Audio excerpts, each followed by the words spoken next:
of the weekend for most people, depending on what you do and where you are. Some people, there is no true weekend per se. For instance, my daughter-in-law, who's a nurse, regularly works on the weekend. So sometimes our weekends are Monday and Tuesday.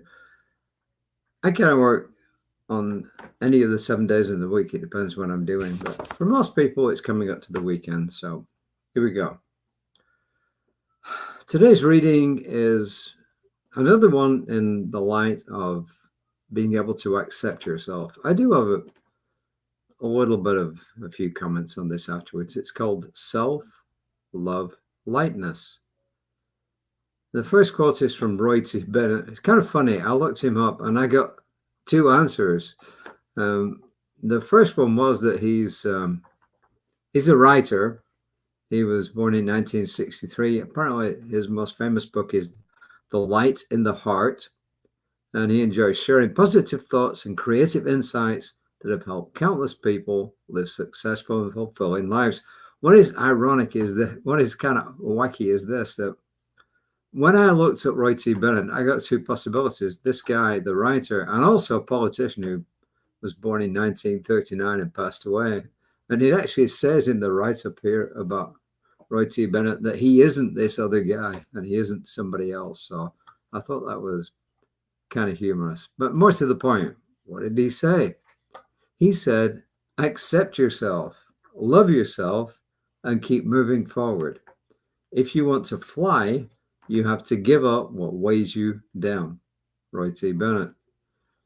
And Ernest Holmes in Words That Heal Today. Enthusiasm is the most creative of all the imaginative faculties. There's something light, unobstructed, weightless about it. Enthusiasm.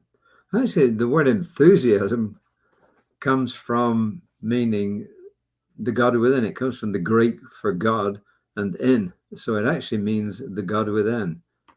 Enthusiasm. So there you go.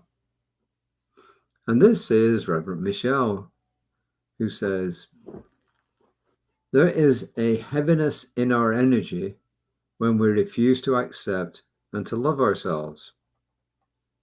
The burden of living in a way that is contrary to the nature in which we were created can be heavy. The burden of believing we are unlovable or unworthy of experiencing love likewise can be heavy. Our lives mirror that burden with lack, limitation, and darkness. We may feel as though we're trudging through heavy mud. Our energy can be completely challenged, and we can feel exhausted. This is all from the heavy and unnatural energy of continuing to invest in our loveless stories and beliefs about ourselves. She continues, with the willingness to engage in stories and beliefs about ourselves rooted in love, we court the light of our being. We can approach the conditions and relationships of our life with joy and enthusiasm, with light. Now, she says, today, let's list all the amazing qualities that make us unique. Let's take time to go within and recognize our light, our talents, our skills, and our gifts. We don't have to show the list to anyone, yet witnessing our magnificence can help us remember the light that we truly are. This is the true meaning of light-heartedness. We let the light of the divine flow through us in a way that can be exhilarating. So I was thinking, when I read this, the message that we get is something I think all of us can accept, right? I don't think any of us would deny it, but maybe there are some who will, but I think most people won't. So the next question is what to do about it.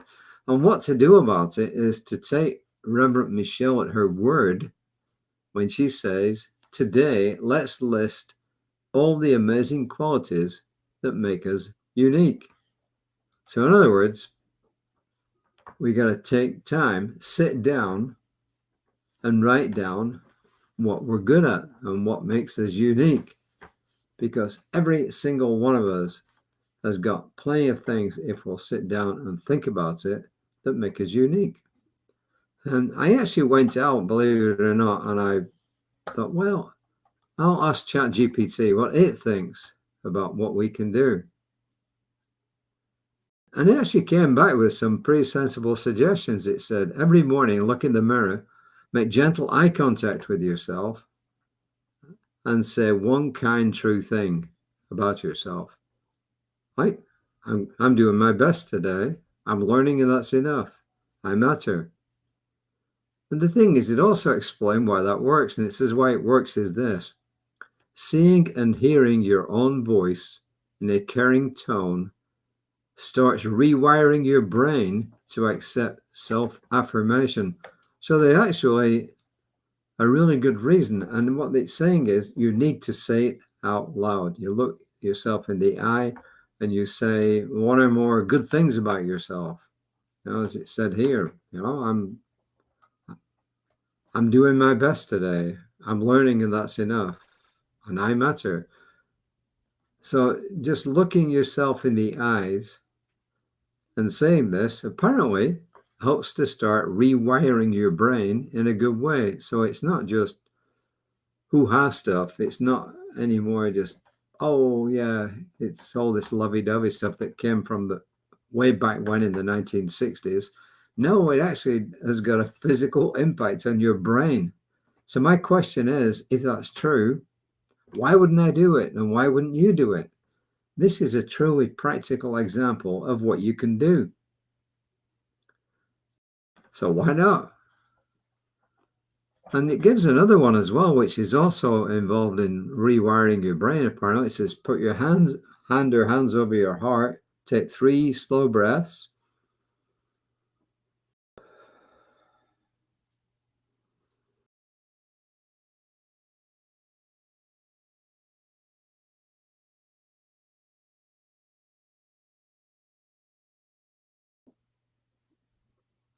And ask yourself, what do I need right now? What do I need right now? I need some love. I need some self-acceptance. I need some comforting. I accept that from myself. Why it works. Touch plus slow breathing signals safety to your nervous system, opening space for self-kindness. So,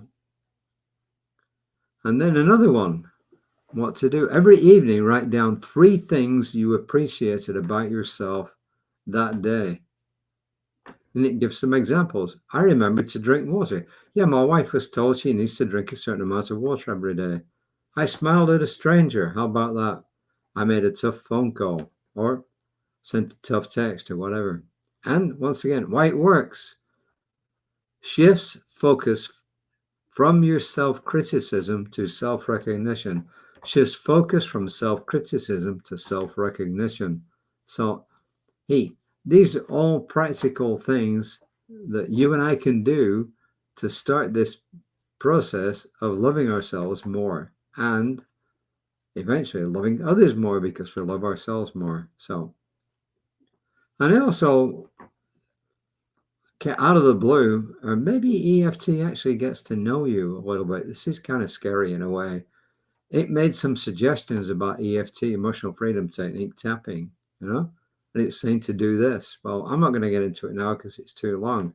But the bottom line is, if you need to do some EFT, because I'm actually certified and accredited to the advanced level 3. So you want to do some EFT, send me a text and we'll figure out a way we can just do some EFT together. So that was really surprising when that came up,